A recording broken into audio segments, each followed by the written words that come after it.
గణతంత్ర దినోత్సవం సందర్భంగా కేంద్ర ప్రభుత్వం పద్మ పురస్కారాలను ప్రకటించింది. 5గురికి పద్మ విభూషణ్, 13 మందికి పద్మభూషణ్, 113 మందికి పద్మశ్రీ పురస్కారాలు దక్కాయి. తెలంగాణకు చెందిన 7గురికి, ఏపీకి చెందిన 4గురికి పద్మశ్రీ పురస్కారాలు దక్కాయి. క్రికెటర్లు రోహిత్ శర్మ, హర్మన్ప్రీత్ కౌర్లు పద్మశ్రీ అవార్డులు దక్కించుకున్న వారిలో ఉన్నారు.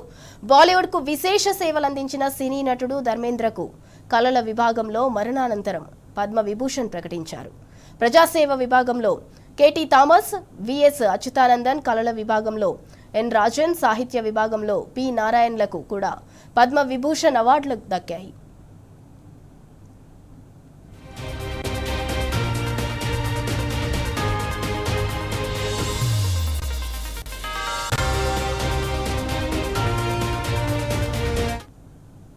కళలు, సామాజిక సేవ, ప్రజా సంబంధాలు, శాస్త్ర సాంకేతికం, వాణిజ్య పరిశ్రమలు, వైద్యం, సాహిత్యం, విద్య, క్రీడలు, సివిల్ సర్వీస్ రంగాలలో పద్మ అవార్డులను ప్రకటించింది కేంద్రం.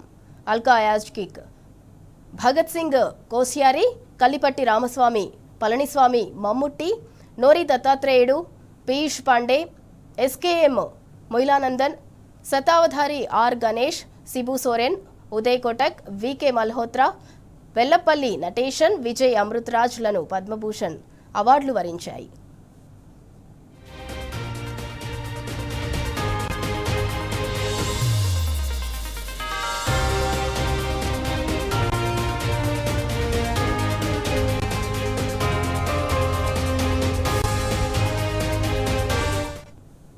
ఇక ఇదే అంశంపై మరింత సమాచారం మా ఢిల్లీ ప్రతినిధి సురేష్ అందిస్తారు. సురేష్, రిపబ్లిక్ డే సందర్భంగా పద్మ అవార్డులను అయితే కేంద్రం ప్రకటించింది. దానికి సంబంధించి పూర్తి డీటెయిల్స్ ఏంటి?